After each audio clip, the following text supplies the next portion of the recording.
Welcome to Hard Talk. I'm Stephen Sacker. One of the world's most sensitive conflicts. Mənim qonağım Ermənistanın baş naziri, keçmiş jurnalist və siyasi məhbus Nikol Paşinyandır. Onun 2018-ci ildə başçılıq etdiyi inqilabla uzun illər davam etmiş hakimiyyət devrilib. Paşinyan xalqa yeni bir həyat vəd edib. İqtisadi cəhətdən ağır vəziyyətdə olan ölkədə koronavirus böhranı, o cümlədən Rusiya, Türkiyə və Vaşinqtonun təzyiqləri xalqın inqilaba olan ümidlərini qırıb. With fighting old battles.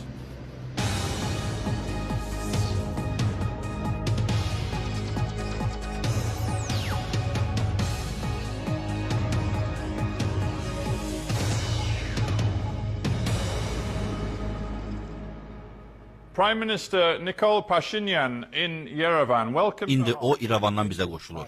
It's more than 2 years now since Cənab Paşinyan, artıq 2 ildən çoxdur ki, böyük ümidlər vəd edən məxməri inqilabla hakimiyyətə gəlmisiniz. Velvet Revolution. When I look at Armenia today, it seems many Armenians. Amma bugünkü Ermənistana baxanda əksər ermənilərin ümidləri qırılıb. Səhv nədə oldu?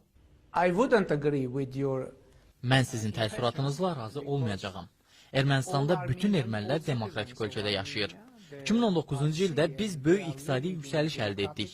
Ölkəmiz söz azadlığı, demokratiya, antikorrupsiya üzrə yüksək beynəlxalq reytinq alıb. Beynəlxalq jurnallar 2 il ərzində Ermənistanı ilin ölkəsi elan ediblər. Doğrudur, pandemiya inkişafımızı ləngidib. Fly, but we will continue. Yeah, I do want, I mean, I want to talk about the pandemic because I know it's been very difficult. Bunu mən bilirəm, mən başqa aspektdən soruşuram. When we get to that, I want to look at one other aspect of Vətəndaşların gözləntiləri özünü doğrultmadı. Siz hakimiyyətə gələndə Azərbaycanla sülh yolu ilə dil tapacağınızı demişdiniz. expected. You came to power talking about finding a path to peace with Azerbaijan, and yet in the last month Son ayda Dağlıq Qarabağ ətrafında baş verən hərbi münaqişə hər iki tərəfdən tələfatların olması onu göstərir ki, hər şey olduğu kimi davam edir, dəyişiklik yoxdur. on both sides, it looks as though it's business as usual, not change. Peace can't be achieved. Sülh cəhdləri Ermənistanın bir tərəfli cəhdləri ilə əldə edilə bilməz. Əgər Azərbaycan Ermənistanın səylərinə qarşılıq versəydi, biz real sülhə nail olardıq. Ermənistanın baş naziri olaraq mən yeni sülh formunu təklif etmişdim. Will reciprocate Armenians' efforts. Becoming Prime Minister of Armenia, I proposed a new formula for peace, and the formula is following. Formula bundan ibarətdir ki, Qarabağ probleminin istənilən sülh həlli həm Ermənistan, həm Dağlıq Qarabağ, həm də Azərbaycan xalqı üçün qəbul edilən olmalıdır. Azerbaijan, and I'm first Armenian leader ever. Və mən yeganə Ermənistan lideriyəm ki, Azərbaycan xalqını da düşünürəm. Amma təəssüflər olsun ki, Azərbaycan prezidenti buna qarşılıq vermədi. Unfortunately, Azerbaijani president didn't reciprocate to my proposal. But actions speak louder than words, Prime Minister, and what we saw in mid-July was Armenian. Amma cənab nazir, hərəkətlər sözlərdən daha uca eşidilir.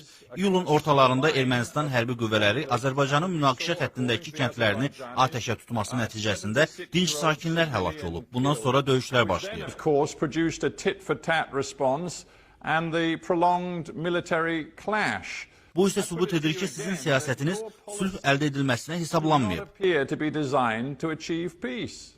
Azerbaijan started military attack. Hərbi hücuma Azərbaycan başlayıb. Uzun müddət ərzində Azərbaycan prezidenti hərbi ritorikadan çıxış edərək Dağlıq Qarabağ münaqişəsinin hərbi yolla həll ediləcəyini deyir. Developed bellicose rhetoric saying that he is going to solve Nagorno-Karabakh conflict using military force. As a result of that bellicose rhetoric, Azerbaijani government is facing the challenge to explain. Bunun nəticəsində Azərbaycan hökuməti cəmiyyət qarşısında niyə Qarabağ münaqişəsini həll edə bilmirsiniz sualı ilə üzləşir. Conflict through force. You say that the Azerbaijanis started it. Siz deyirsiniz ki, hücumu Azərbaycan başlayıb. Onlar isə sizi ittiham edirlər. That on Hard Talk today, but what is quite clear is that you over months have taken a series. Kifayət qədər aydın olan odur ki, bir aydan çoxdur ki, siz ciddi provokativ fəaliyyətlə məşğulsunuz, hansı ki, gərginliyi artırır. Why last year in August did you go to Məsələn, nə üçün siz ötən ilin avqustunda Dağlıq Qarabağda Stepanakertə gedərək orada çıxış etdiniz? Sizin adlandırdığınız Artsağın, yəni Dağlıq Qarabağın Ermənistana məxsus olduğunu dediniz. Bu açıq-aşkar Azərbaycana qarşı təxribatdır. chant of unification? That was clearly a provocation to Azerbaijan. I can understand the situation of international community. Mən beynəlxalq ictimaiyyətin mövqeyini anlaya bilmirəm. Hər dəfə kimin atəşkəsi pozması mövzusunda bir-birimizi günahlandırırıq. Bu dəfələrlə davam edir. Biz atəşkəsə nəzarət edilməsi üçün beynəlxalq mexanizm yaradılmasını təklif edirik. Violations. And this is valid proposal by Armenia. Second, why I said that Nagorno-Karabakh, Artsakh is Armenia. Nəyə görə mən Artsakın Ermənistana aid olduğunu dedim? Nagorno-Karabakh for several thousand Hər şeydən əvvəl Dağlıq Qarabağda bir neçə minilliklər boyu yerli ermənilər məskunlaşıb. Yeri gəlmişkən, Artsaq sözünün bir neçə minillik tarixi var. Artsakh name is aged for several thousand years. Yeah, Prime Minister, it's not, we are to be honest mutual, with you, it's not, we can't go through thousands of years of your history. What we can do... Cənab Başnazir, biz sizin min illik tarixinizə getmirik. Biz bugünkü reallıqlara müraciət edirik. BMT Baş Assambleyası Ermənistanın qoşunlarının işğal olunmuş. Clearly, quote, demands the immediate, complete, unconditional withdrawal of all Armenian forces. Azərbaycan ərazilərinə qeyri-şərtsiz çıxarılması ilə bağlı qətnamə qəbul edib. The UN General Assembly, under international law... Siz BMT Baş Assambleyasındakı çıxışınızda bu torpaqların sizin olduğunu dediniz. Aydın olur ki, siz sülhpərvər deyilsiniz. Territory being yours. You clearly are not a peacemaker.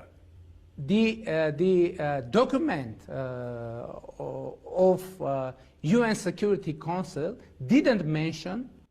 Birincisi, BMT Təhlükəsizlik Şurasının sənədində Ermənistan Respublikası və ya Ermənistanın silahlı qüvvələri qeyd olunmur.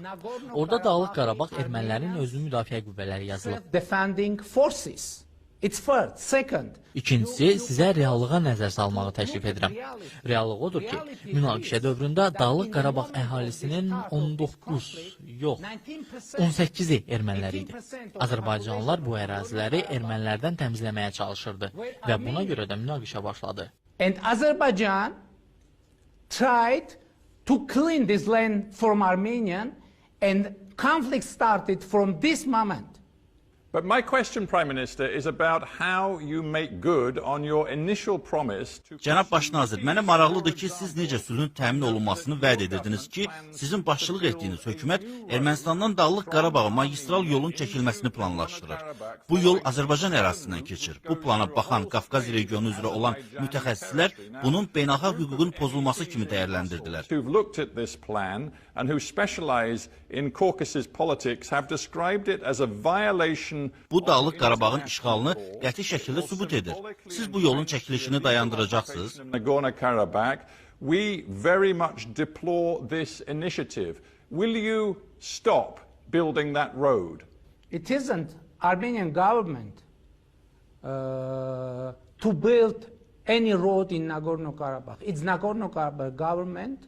Ermənistan hökuməti Dağlıq Qarabağda heç bir yol çəkmir. In the framework of interest of her own population. Bunu edən öz xalqının maraqları üçün Dağlıq Qarabağ hökumətidir. People are living. Human beings are living and they have needs. Needs for supplies, needs for food.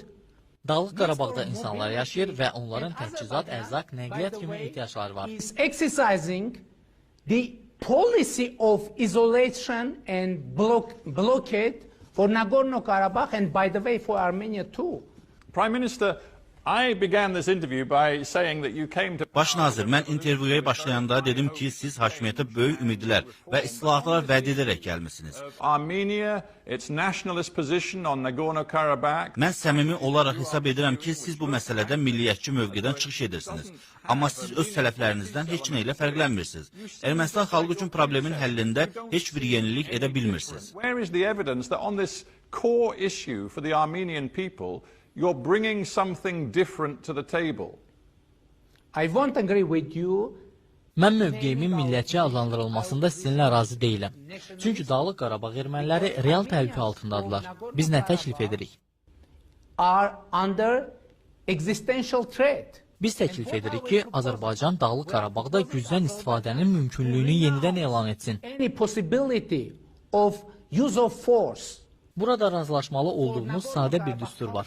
Dağlıq Qarabağ münaqişəsinin hərbi yolla həlli yoxdur. Military solution for Nagorno-Karabakh conflict. All right. Yeah, I understand the point you're making there. Let me just Mən burada sizin fikrinizi anladım. Mən bu müzakirənin istiqamətini bir qədər dəyişmək istəyirəm. Siz hakimiyyətə gəlmədən öncə jurnalist, hüquq müdafiəçisi, hətta siyasi məhbus kimi uzun müddət insan hüquqlarının qorunması ilə məşğul olmusunuz. You care about human rights. So I wonder if to reach out to Azerbaijan and to indicate that you really are different from your predecessors. 1990-cı illərdə Ermənistan silahlı qüvvələri Dağlıq Qarabağda böyük zorakılıqlar törədiblər, müharibə cinayətləri ediblər. The Armenian forces committed some major human rights abuses. Bir çox müstəqil müşahidəçilər bununla bağlı hesabatlar hazırlayıblar. Siz bunları qəbul etməyə və üzr istəməyə hazırsınız? Are you now prepared to acknowledge them and say sorry for them? Any war is a chain of tragedies. İstənilən müharibə fəlakətlərlə dolu olur. Ona görə biz deyirik ki, gəlin Dağlıq Qarabağ münaqişəsinin həllində gücdən istifadəni tamamilə rədd edək. İstənilən sülh kompromisdən keçir və Ermənistan həmişə kompromisə hazır olub. İndi də hazırdır. Is compromise and Armenia always was ready and is ready for compromise.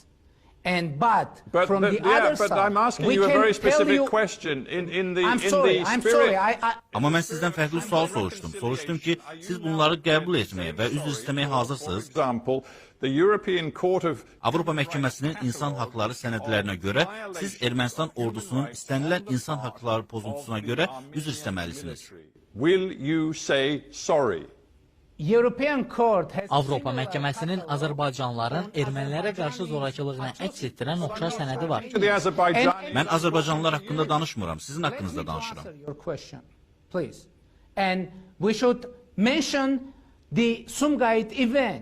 Biz Sumqayıt hadisələri haqqında danışmalıyıq. In late 1980s, when Azerbaijani government and Azerbaijanis Bu 1980-ci illərin sonunda baş verdi. Azərbaycan hökuməti və Azərbaycanlılar Sumqayıtda yaşayan ermənilərə qarşı təcavüzə başladılar. In Azerbaijani capital, and this whole issue is an issue. I just wanted to know whether you're prepared to take responsibility. Mənim sualım çox sadə idi. Siz Ermənistan ordusunun vəhşiliklərinə görə üzr istəməyə hazırsınız?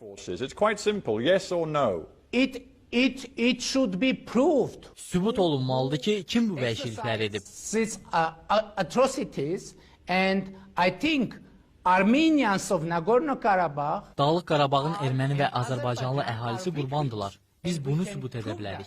Anywhere, anytime. Clearly, you're not going to say sorry, and I just wonder whether you feel that right now. Açıq görünür ki, siz üzr istəməyəcəksiniz. Mənə maraqlıdır ki, cəbhədə Azərbaycanla vəziyyətin gərginləşməsi sizə sərf edirmi ki, ölkədə COVID-19 ilə bağlı yaranmış çətin vəziyyəti nəzarətdə saxlayasınız? COVID-19 pandemic, because Səmimi olsa görə bilərik ki, sizin hökumətiniz pandemiya ilə bağlı vəziyyəti yaxşı idarə edə bilmir. Bu vəziyyət sizin hökumətinizin real fiyaskosudur. I think it is too early to have conclusion because unfortunately düşünürəm ki, hər hansı nəticəyə gəlmək üçün hələ çox tezdir. Over the world and we adopted a strategy how to fight pandemic in our country. Pandemiya bütün dünyada yayılmaqdadır. Biz ölkəmizdə pandemiya ilə mübarizə strategiyası formalaşdırmışıq. Bu strategiya ölkəmizə uyğundur. Qlobal miqyasda pandemiyaya qalib gələndə nəticə barədə danışarıq. The pandemic would be fight. But Prime Minister, your own people are drawing conclusions already. They see that your death rate from COVID-19 is. Amma indidən sizin ölkənizdə COVID-19-un mənfi nəticələrini görmək mümkündür. Belə ki, sizin yoluxma saylarınız qonşu Gürcüstan və Azərbaycandan dəfələrlə çoxdur. Hətta regional olaraq baxsaq, Ermənistan regionda pandemiyanın negativ nəticələrinin ən çox müşahidə edildiyi ölkədir. Which suggests that your government failed to control it. We are in the process of overcoming this pandemic. Biz pandemiya ilə mübarizə edirik və mən bayaq da qeyd etdiyim kimi, indi hər hansı nəticəyə gəlmək üçün çox tezdir. Çünki təəssüflər olsun ki, dünyanın hər yerində pandemiya davam edir və sürətlə yayılır. Continuing to grow. But Prime Minister, people judge you on your specific actions. For example, amma insanlar sizi bəzi işlərinizə görə ittiham edirlər. Məsələn, siz may ayının sonunda özünü seçmiş Dağlıq Qarabağ prezidentinin inaugurasiya mərasimindəki naharda iştirak etdiniz. Bu naharda siz çoxlu insanla birlikdəydiniz və tibbi maskadan istifadə etmədiniz. A face mask, and only a few weeks later, in early and mid-June, amma ondan 2 həftə sonra, yəni iyunun ortasında ölkənizdə COVID-19'a yoluxanların sayı sürətlə artdı və günlük 600 say var idi. Bununla belə siz insanları maska taxmamaqda ittiham etdiniz. People simply disobey the rules on face masks, but you've done it yourself. On that day, we were acting according to the regulations that existed, I mean legal. Biz o gün Dağlıq Qarabağdakı qanunlara uyğun hərəkət etdik. And so we are following after rules that is underway in our country Biz qanunlara tabe oluruq. Or elsewhere. Well, it didn't look like leadership. You know that your opponents in Yerevan are now saying, and I'm quoting... Sizin İrəvandakı rəqiblərinizə, dəqiq desək Respublikaçılar Partiyası öz açıqlamasında qeyd edirdilər ki, selfie edən, tez-tez sosial şəbəkələrdə canlı yayımlar edən baş nazir COVID ilə mübarizə aparmır və sizi ölkədə olan böhranın əsas günahkarı hesab edirlər. Sizin istifa vermənizi tələb edirlər. One for a disgraceful situation, and you have made so many mistakes. You should resign. And Armenia is a democratic country and opposition is free. Ermənistan demokratik ölkədir və müxalifət sərbəstdir. Hər kəs öz fikirlərini rahat ifadə edir. Mən xoşbəxtəm ki, indi Ermənistan müxalifəti öz fikirlərini inqilabdan öncəki vəziyyətə nisbətən daha rahat ifadə edirlər. Before revolution. You talk of democracy in Armenia being strengthened under your administration, and I referred to your past as a... Sizin hökumətinizin demokratiyanı daha da gücləndirdiyini iddia edirsiniz. Amma Human Rights Watch öz hesabatında 2020-ci ildə ölkədə azadlıqlar və hüquq müdafiəsi ilə bağlı vəziyyətin qənaətbəxş olmadığını bildirir. Bundan başqa cinsi ayrı seçkilik, o cümlədən əlilliyi olan şəxslərə qarşı zorakılıq faktlarının artdığı ilə bağlı da məlumatlar verilir. All of these things persist in Armenia today. Freedom House, renowned organization, Freedom House öz hesabatında Ermənistanda son 2 ildə insan hüquqları, qanun aliliyi və demokratik islahatlarla bağlı böyük inkişaf olduğunu bəyan edib. Progress in democracy, rule of law, human rights protection. Freedom House kimi beynəlxalq səviyyədə tanınmış təşkilat öz hesabatında Ermənistanda son 2 ildə böyük inkişaf olduğunu vurğuladı. Freedom House, internationally recognized organization, said that Armenia made biggest progress ever within 2 years. Yeah, and I've just told you what Human Rights Watch have concluded. There are people inside your country who fear. Mən sizə Human Rights Watch haqqında danışdım. Ölkənizdə bir çoxları sizin siyasi motivlərlə hərəkət etdiyinizi. Hitting back at some of your political enemies, in particular the decision you've taken to suspend 3 judges on the Constitutional Court. Siyasi rəqiblərinizi təqib etdiyinizi və keçmiş prezident Kışaryanla bağlı cinayət işində Konstitusiya məhkəməsinə təzyiq etdiyinizi vurğuluyorlar. Is that what's driving you right now?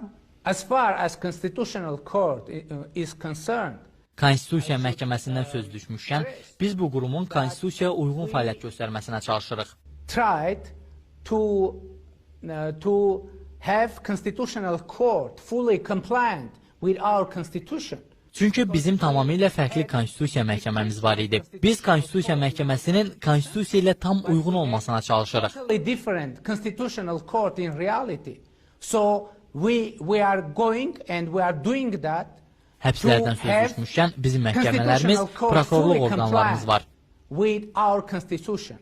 As far as criminal cases are concerned, or arrests, etc. Kimin həbs olunmasına mən qərar vermirəm. Bizim məqsədimiz hüququn aliliyini, müstəqil məhkəmə sistemini və antikorrupsiya siyasətini həyata keçirməkdir. Beynəlxalq ictimaiyyət bizim bu sahələrdəki böyük uğurlarımızı tanıyır. And international community recognized our huge success on all those areas. Let me end, Prime Minister, with a strategic question. Armenia is in a tough neighborhood. Sonda strateji sual soruşmaq istəyərdim. Ermənistan olduqca mürəkkəb coğrafi ərazidə yerləşir. Siz strateji seçim etməlisiniz. Öz strateji müttəfiqiniz Moskva ilə əməkdaşlığa davam etmək, yoxsa Avropa İttifaqı və NATO ilə yaxın münasibətlər qurmaq. Ermənistan hansı istiqamətə gedəcək? Which way are you going to take Armenia? Russia is a strategic partner of Armenia